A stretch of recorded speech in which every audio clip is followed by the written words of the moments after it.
উজি এবং ঋষি পড়ল মহা বিপদের মুখে। হ্যাঁ বন্ধুরা, বিস্তারিত জানতে ভিডিওটিতে একটি লাইক দিয়ে চ্যানেলটি সাবস্ক্রাইব করে সম্পূর্ণ দেখতে থাকুন।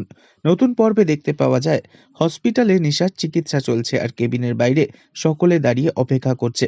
হঠাৎই দেখা যায় মেসোমশাই, ঋষির কাকা সকলে বলে ওঠে, জ্যোতিমা, এবার তো তোমাকে রিসর্টে ফিরতে হবে। তখন উজি বলে, এভাবে দিদিকে একা ফেলে রেখে আমরা কিভাবে চলে যেতে পারি? তখন মেসোমশাই বলে, তুমি চিন্তা করো না জ্যোতিমা, তোমার দিদিকে আমরা কলকাতার বেশ দামি হসপিটালে শিফট করার ব্যবস্থা করে দেবো।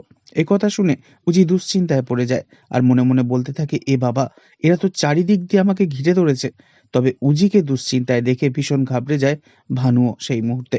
তবে এবার দেখা যাবে খুব শীঘ্রই ঋষি সত্যি সত্যি উজিকে ভালোবেসে নিজের কাছেতে টেনে নেবে। তবে উজি ও ঋষির মেলামেশা মোটেও ভালো চোখে দেখবে না নিশা।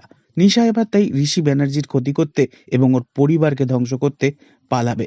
নিশা আবারও নেবে ছদ্মবেশ। ঋষি ব্যানার্জি উজিকে সারপ্রাইজ দিতে উজিকে নিয়ে গ্রামের শান্ত নিরিবিলি জায়গায় ঘুরতে এলে সেখানে উজিকে কিচ্ছু বুঝতে না দিয়ে উজির চোখের সামনে থেকে তার স্বামী অর্থাৎ ঋষি ব্যানার্জিকে তুলে নিয়ে গিয়ে ঋষি ব্যানার্জির ক্ষতি করবে নিশা।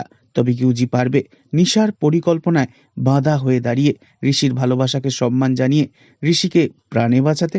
নেক্সট আপডেট জানতে অবশ্যই সাবস্ক্রাইব করে রাখবেন। ধন্যবাদ।